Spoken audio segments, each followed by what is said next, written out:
சர்க்கரை குறையும். உண்மையாக பீர்க்கங்காயில் அவ்வளோ சர்க்கரை குறைக்கிறதுக்கான எஃபெக்ட் இருக்கா பார்ப்போம். பீர்க்கங்காயோட கெமிக்கல் நேம் லூஃபா அக்குடாங்குலா அப்படின்னு சொல்லுவோங்க. சரிங்களா? இந்த பீர்க்கங்காய் வந்து பார்த்திங்கன்னா நம்ம வெள்ளரிக்காய் இருக்கு இல்லைங்களா, அந்த குக்கும்பர் அதோட வகையை சேர்ந்தது தான் தாவரவியல் ரீதியாக.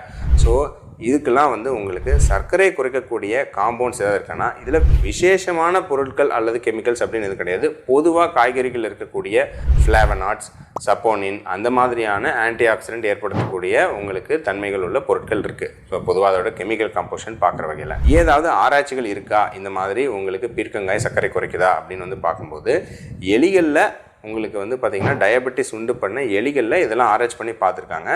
இருக்கிறதுலே அதிகமாக வெள்ளரிக்காய்க்கும் அப்புறம் அதுக்கு அடுத்த பிளேஸில் இந்த வெள்ளரிக்காய் சார்ந்த மற்ற வகைகள் இருக்குது இல்லைங்களா, பாகக்காய், பீர்க்கங்காய் இந்த மாதிரியான விஷயங்களுக்கெல்லாம் இதெல்லாம் பார்த்துருக்காங்க, இந்த நீர்க்காய்களுக்கெல்லாம். ஸோ இதுக்கெல்லாம் கொஞ்சம் எஃபெக்ட் இருக்குது அப்படின்னு சொல்லியிருக்காங்க. ஆனால் இந்த எலியில் பண்ண ஒரு ஸ்டடி தவிர